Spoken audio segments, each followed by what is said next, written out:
A las 11 de la mañana se realizará un homenaje a Cuauhtémoc, el último tlatoani mexica, al cumplirse los 500 años de su asesinato. Y vamos a platicar sobre esto con Eduardo Matos Moctezuma, arqueólogo y antropólogo mexicano. ¿Qué tal, Eduardo? ¿Cómo estás? Gusto saludarte de nuevo, maestro. ¿Qué tal, Pascal? Con mucho gusto. Bueno, pues, ¿qué te parece esta ceremonia?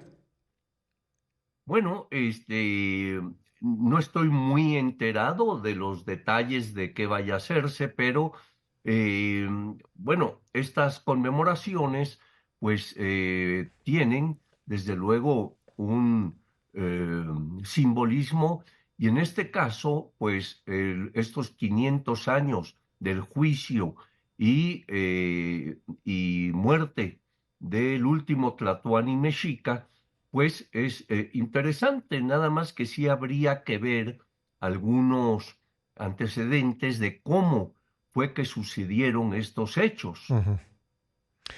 Bueno, antes de entrar en los antecedentes, el planteamiento es que se le va a rendir un homenaje como jefe de Estado. ¿Fue jefe de Estado? ¿Podría decirse que fue jefe de Estado Cuauhtémoc? Bueno, él era el gobernante, el Tlatoani de México Tenochtitlan, o sea, era el gobernante de ese sector. Obviamente había muchos otros señoríos que también contaban con su propio dirigente, ¿no? Y en este caso, pues él representaba o había sido elegido en momentos muy difíciles porque estaban en plenos combates, había sido elegido sobre todo por dos razones. Primero, porque era un joven eh, destacado, valiente, en fin, y segundo, porque él era hijo de una princesa de Tlatelolco y de uno de los tlatoanis mexicas de Ahuizotl. Entonces, eso hacía que él representara digamos, a los dos linajes, tanto el de Tlatelolco, que también era una ciudad mexica, y a Tenochtitlan.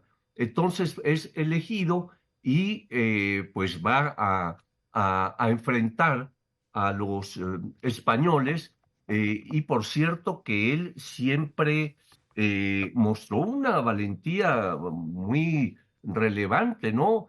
Fue conminado a rendirse, no lo hizo, siguió luchando hasta el final, hasta el momento en que pues ya no podía defender más a su ciudad de Tenochtitlan y de Tlatelolco. ¿Qué vale la pena recordar, maestro, de la historia de Cuauhtémoc posterior a la caída de Tenochtitlan y evidentemente pues, en los acontecimientos que ocurrieron antes de su muerte? Sí, mira, Pascal, esto es muy interesante porque Cortés va a planear ir a lo que hoy es Honduras, las Ibueras, en un viaje, por cierto, muy accidentado, terrible, ¿verdad? Que él va a emprender. Pero escuchemos lo que dice Bernal Díaz del Castillo, que además fue testigo presencial de todos estos hechos. Dice Bernal Díaz, refiriéndose a Cortés, dice que encomendó a los frailes franciscanos que mirasen, así dice, que mirasen, no se alzase México ni otras provincias, es decir, que no se levantaran en contra de los españoles, y porque quedase más pacífico y sin cabeceras de los mayores caciques, trajo consigo al mayor señor de México, que se decía Guatemus. Y más adelante Cortés, también en su carta, en su quinta carta de relación al rey de España, dice: salí de esta ciudad de Tenochtitlan a 12 días del mes de octubre de 1524 y llevé asimismo conmigo todas las personas principales de los naturales de la tierra. Es decir, ¿por qué Cortés decidió llevarse pues durante la ausencia que él iba a tener por ir a las Ibueras, ¿por qué decide llevarse a los gobernantes o a los que habían sido gobernantes de varias ciudades, como por ejemplo al señor de Tacuba, que era primo de Cuauhtémoc, al mismo Cuauhtémoc, etcétera. Pues simplemente porque tenían, como ya lo se expresó, miedo de que si se quedaban en Tenochtitlan estos antiguos gobernantes, pudieran levantarse en armas en contra de los españoles. Entonces emprenden aquel viaje y allí más o menos por Campeche, Tabasco, en fin, y Zancanac, un lugar que van pasando hacia el viaje de las Cibueras, allí Cortés se entera de que hay un supuesto, una complicidad entre estos dirigentes indígenas para levantarse en armas, Mm. liquidar a los españoles y regresar para volver a tener pues presencia en aquellas antiguas posesiones que habían sido pues de ellos, ¿no? Entonces, Ujú. eh, sí, ¿me quieres preguntar algo? Bueno, además le iba a preguntar, el viaje, como usted dice, fue un viaje terrible por selvas, por zonas Sí, muy accidentadas, un viaje que implicó pues muchísimos sacrificios de quienes lo emprendieron. exactamente. Fue un viaje muy azaroso y pues padecieron hambre, se perdían en la selva, en fin, imagínate cómo era aquello. Entonces, Cortés llega a oídos de Cortés esta conspiración Sí. y entonces va a decidir detener a los anteriores tlatoanis y someterlos a un juicio. Entonces, son entrevistados, que cuál había sido la participación en este supuesto alzamiento, ¿verdad? Etcétera. Finalmente, Cortés decide que dos son los implicados, Cuauhtémoc y Tetlepanquetzal, el señor de Tacuba. Y en un juicio sumario, sin mayores probanzas, va a dictar la pena de muerte para ambos, ¿no? Y entonces esto se va a llevar a cabo y van a morir ahorcados. Aquí hay una cosa muy interesante y son las palabras de Bernal Díaz del Castillo, quien iba en la expedición, ¿verdad?, de las Cibueras, y quien dice lo siguiente: verdaderamente yo tuve gran lástima de Guatemus y de su primo, por haberles conocido tan grandes señores, y aun ellos me hacían honra en el camino en cosas que se me ofrecían. Y fue esta muerte que le dieron muy injustamente dada, y pareció mal a todos los que veníamos en aquella jornada. Fíjate las palabras pues de un español, ¿no? Ujú. Que no está de acuerdo con lo que su capitán ha llevado a cabo ejecutando a Cuauhtémoc. Ahora bien, aquí hay que pensar en pues diversas posibilidades. Por un lado, ¿existió realmente esta conspiración? Eh, Puede haber sido, sí, o fue un pretexto de Cortés para, una vez ya sacados estos gobernantes de Tenochtitlan y llevados a lugares ya lejanos, pues deshacerse de ellos, Sí. ¿no?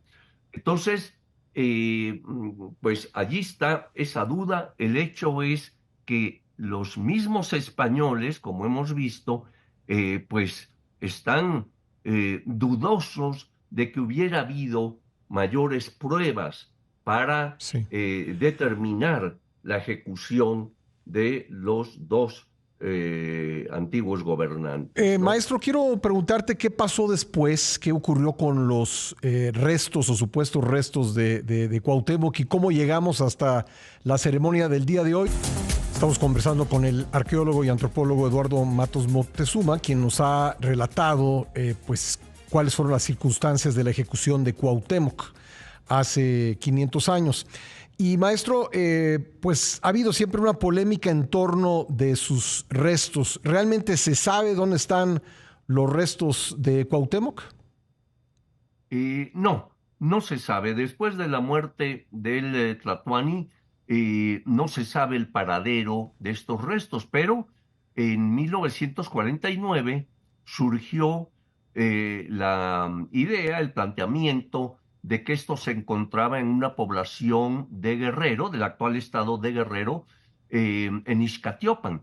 Y fue doña Eulalia Guzmán la que hizo el hallazgo debajo del altar mayor de la iglesia del lugar. Ella se basó fundamentalmente en documentos en los que aparecía, por ejemplo, Motolinía, el fraile franciscano, y en fin, en estos documentos se establecía que allí estaban estos restos. Eh, Ella hace el hallazgo, encuentra una serie de restos óseos, ¿verdad? Pero inmediatamente la Secretaría de Educación Pública convoca a una primera, a un primer grupo de especialistas para que analicen aquello y llegan a la conclusión de que los documentos son apócrifos, es decir, son falsos, Ujú. y que los restos pertenecen a varios individuos. Inmediatamente después, pocos meses más tarde, se convoca una segunda comisión por la misma Secretaría que llega a conclusiones similares, ¿no? Finalmente, hacia 1976, se lleva a cabo una tercera comisión que igualmente convocada por la Secretaría de Educación, y en ella, al igual que en las anteriores, van a participar toda una serie de especialistas en medicina forense, en antropología, en historia, en arqueología, inclusive químicos, etcétera, etcétera. Y vuelve a reiterarse Ujú. que estos documentos son apócrifos, que es una falsificación y que los restos son por lo menos de 8 individuos, incluidos algunos restos de niños. Y la parte, digamos, del cráneo que se encontró eh, por los estudios que se llevaron a cabo, pues resultaron que eran femeninos, ¿no? Que la iglesia había sido construida hacia 1529-30, en fin. O sea, todas las conclusiones coinciden no solo con los anteriores dictámenes, sino que ahora, pues, digamos, queda ratificado. Yo estuve como miembro de esa comisión, por Sí. cierto, la de 76, que la Secretaría de Educación Pública convocó a través del Instituto Nacional de Antropología y también con personal académico de la UNAM, ¿no? Para que llevaran a cabo estos estudios. Entonces, esa conclusión final, pues, viene a ratificar que esto, pues, era un fraude, que no correspondían, que no se podía afirmar de ninguna manera que todos aquellos restos o parte de ellos pudieran ser del Tlatoani Cuauhtémoc. Claro que fíjate una cosa muy interesante, la figura de Cuauhtémoc en general durante la etapa colonial y demás, pues era conocida, pero no era muy relevante. Ujú. En cambio, cuando va a tomar un auge sin precedente, es ya en el siglo XIX a raíz de la independencia de México, ¿no? Y allí va a resaltar, pues, la figura del Tlatoani que había defendido a su ciudad valientemente y se había opuesto a los españoles, de igual manera que lo habían hecho los insurgentes.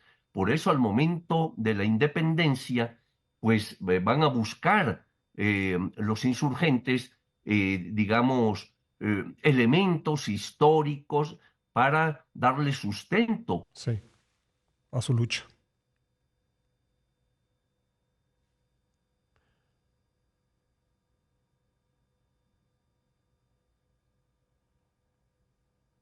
Hoy creo que perdimos lamentablemente la comunicación con Eduardo Matos Moctezuma. A ver si podemos restablecerla. Sí, lo tenemos ya. Lo perdimos un momento, te perdimos un momento, maestro, pero Sí, quiero aprovechar para agradecerte pues todos estos minutos que nos has dedicado y la historia tan interesante que nos has relatado sobre Cuauhtémoc y su importancia histórica en el marco de pues de la conmemoración que se va a hacer el día de hoy en el Zócalo. Te agradezco mucho y te mando un abrazo. igualmente, Pascal, qué amable, gracias. Gracias a ti, gracias Eduardo Matos Moctezuma.